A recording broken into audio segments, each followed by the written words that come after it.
প্রমাণ হবে? কি হলো? এই যে জিজ্ঞেস করো, তোমারই তো জাগির।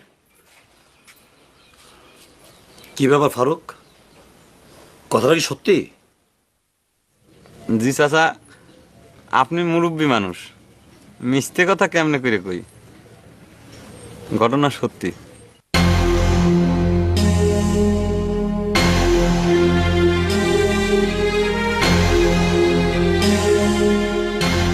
পাইলে তো প্রমাণ পাইলে এইবার নিজের সাওয়ালের বিচার নিজে করবে, তাহলে কিন্তু আমি আর বিচার করে ছাড়বো।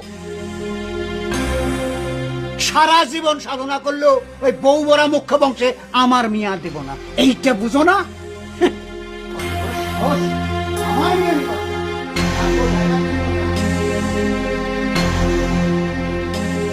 চাচি আমি বদরে চাচা আমি এক মেলা বুঝেছি বুঝছেন, চাচা আমি এক মেলা বুঝেছি বুঝছেন, বয়স বাইরে গেছে তো আবেগ ধরে রাখতে পারে না, এই জন্য। যাও চাচি ঘরে যাও।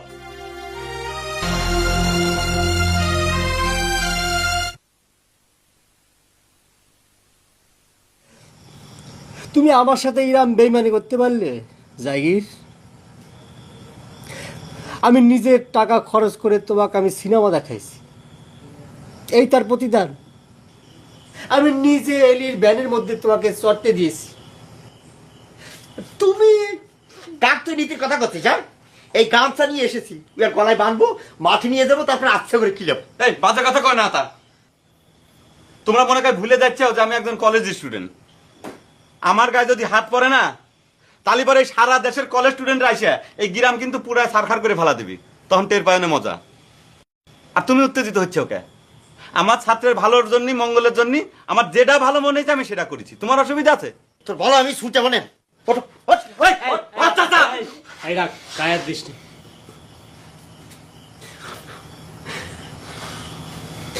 দেখো জাগির, আমি তোমার গায়ে হাত দিবে চাইনি। তুমি কাল সকালে বেল ওঠার আগে এই গাঁও ছেড়ে চলে যাবে, এই আমার শেষ কথা কই দিচ্ছি। ফারুক,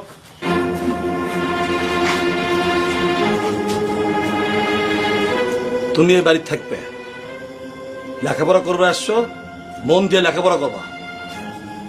যার জন্য আমি অপমানিত হয়েছি, দরকার হলে সে বাড়ি ছেড়ে চলে যাবে। আমিও তাই করছিলাম চাচা। এলির আব্বার সাথে তো আমার কথা হয়ে গেছে, সে আমাকে কইছে যে যে কোনো সময় যেন আমি তার বাড়ি গিয়ে উঠে পড়ি। আর আপনি তো জানেন চাচা, এলির বিয়ের জন্য উনি তো একজন কলেজ স্টুডেন্টই খোঁজ করতেছে।